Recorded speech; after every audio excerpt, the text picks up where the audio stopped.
السلام علیکم ورحمۃ اللہ وبرکاتہ۔ رمضان قرآن کلاس میں خوش آمدید۔ آج ہمارا پہلا سبق ہے اور پہلا سیشن ہے۔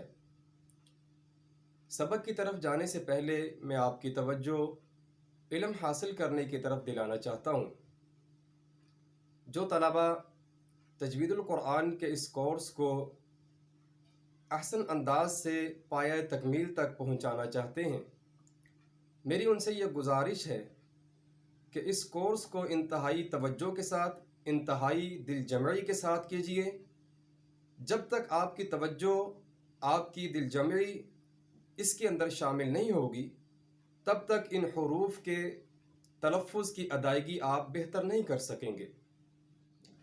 امام مجاہد رحمۃ اللہ علیہ فرماتے ہیں، دو قسم کے بندے علم حاصل نہیں کر سکتے، لا يتعلم العلم مستحی ولا مستکبر۔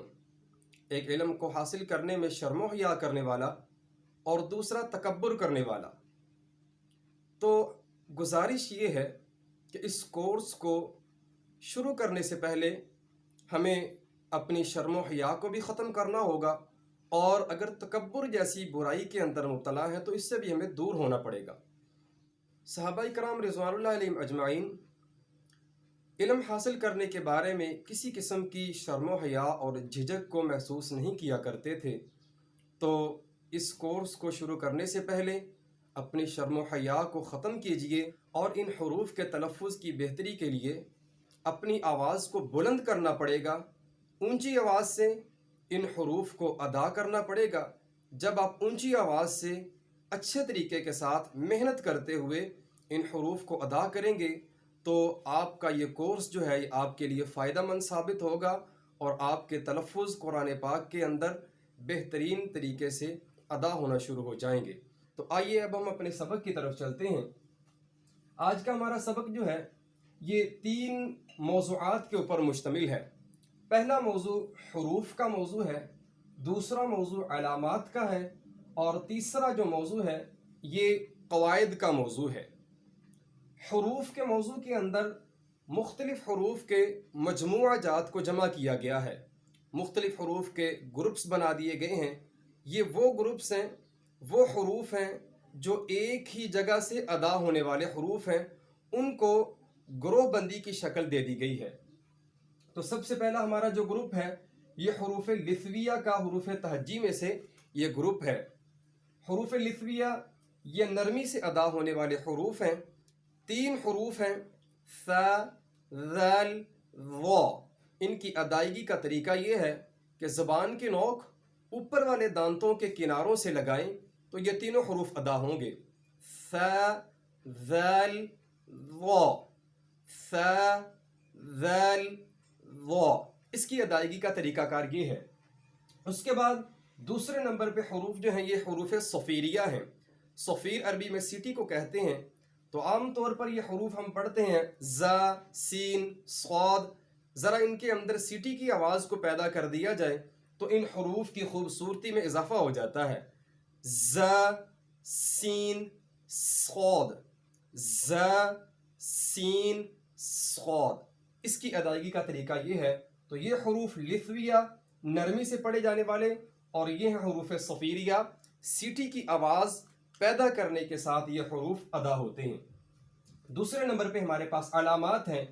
علامتیں یہ وہ علامتیں ہوتی ہیں جو حروف کے اوپر نیچے اکثر جگہ پر آپ کو لگی ہوئی نظر آئیں گی۔ ان علامات کی وجہ سے حروف کی حالت اور کیفیت جو ہے وہ تبدیل ہو جاتی ہے۔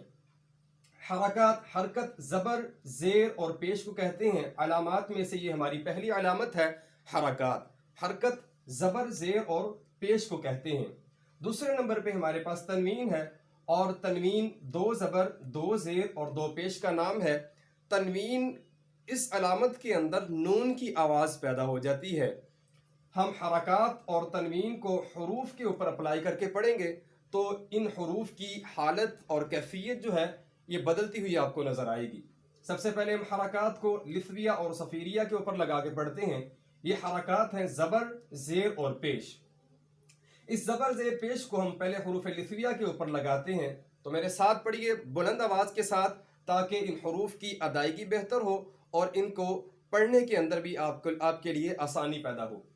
ث زبر ث، ث زیر سی، ث پیش ثو، ث سی ثو، یہ اس کی ادائیگی کا طریقہ کار ہے. اس کے بعد ذال آ جاتی ہے، ذال زبر ذ، ذال زیر ذی، ذال پیش ذو، ذ ذی ذو، ذ ذی ذو.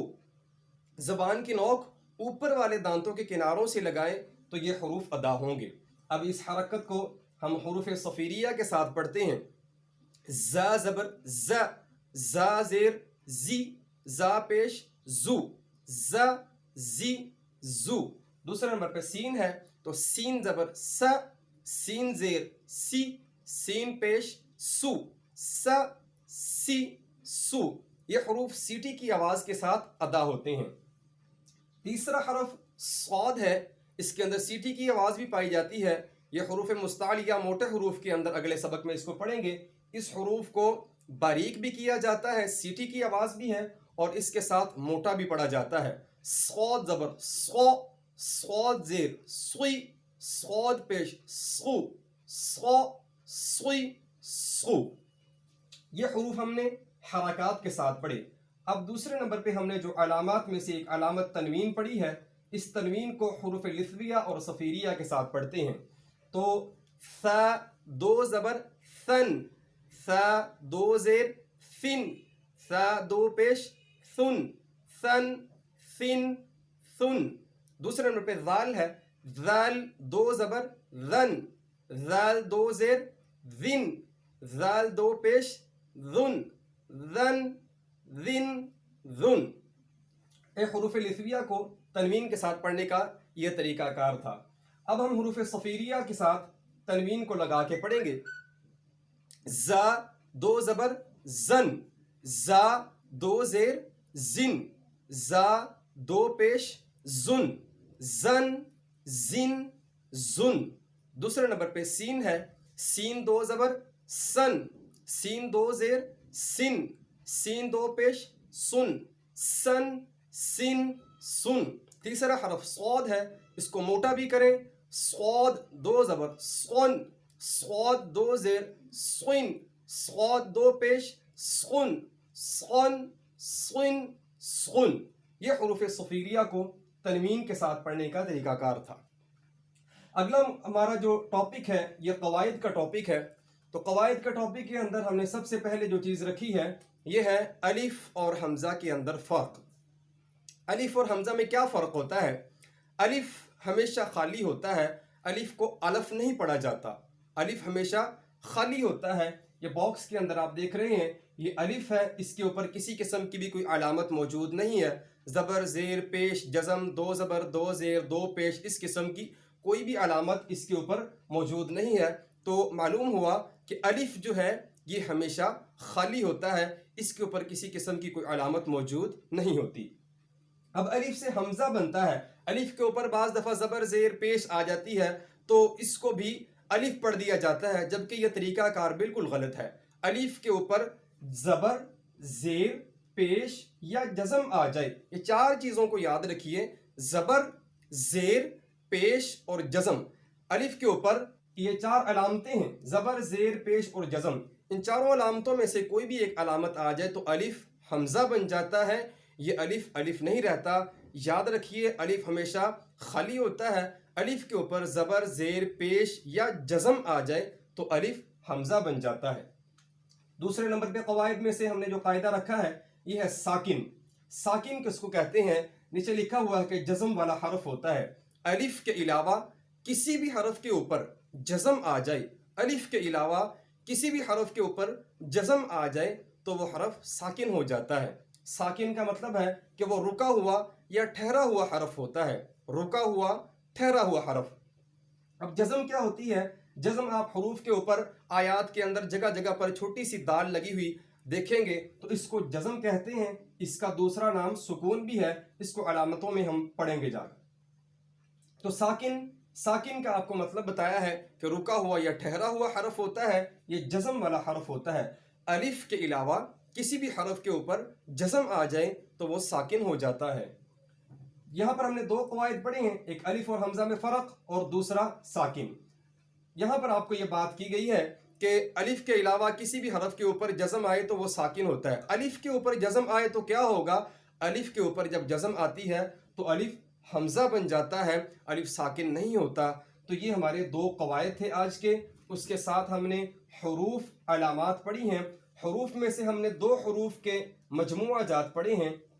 ایک مجموعہ حروف لثویہ، لثویہ کا مطلب ہے نرمی سے پڑھے جانے والے ہی حروف، ثا، ذال، و۔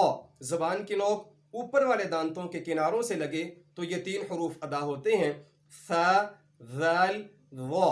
اس کے بعد ہم نے حروف صفیریہ پڑھے، جو صفیریہ سیٹی والے حروف ہیں، ز، سین، صاد۔ ان حروف کے اندر سیٹی کی آواز پیدا ہوتی ہے۔ اس کے بعد علامتوں میں سے علامات ہم نے حرکات پڑھی ہیں۔ حرکت زبر زیر پیش کو کہتے ہیں۔ تنوین، دو زبر دو زیر دو پیش، تنوین وہ ہوتی ہے جس کے اندر نون کی آواز پیدا ہو جاتی ہے۔ تیسرے نمبر پہ ہم نے قواعد پڑھے۔ قواعد میں سے پہلا قاعدہ ہمارا الف اور حمزہ کے اندر فرق تھا، اور دوسرا قاعدہ ہمارا ساکن تھا کہ کسی بھی حرف کے اوپر جزم آ جائے وہ حرف ساکن ہو جاتا ہے۔ آج کا ہمارا یہی سبق تھا۔ میں امید کرتا ہوں آپ اس سبق کو محنت کے ساتھ بار بار پریکٹس کرتے ہوئے، کوشش کرتے ہوئے اور مشق کرتے ہوئے ان حروف کو بہتر کرنے کی کوشش کرو گے۔ اللہ تبارک و تعالیٰ سے دعا ہے اللہ تعالیٰ ہماری اس محنت کو اپنی بارگاہ میں قبول فرمائے۔ والسلام علیکم ورحمۃ اللہ وبرکاتہ۔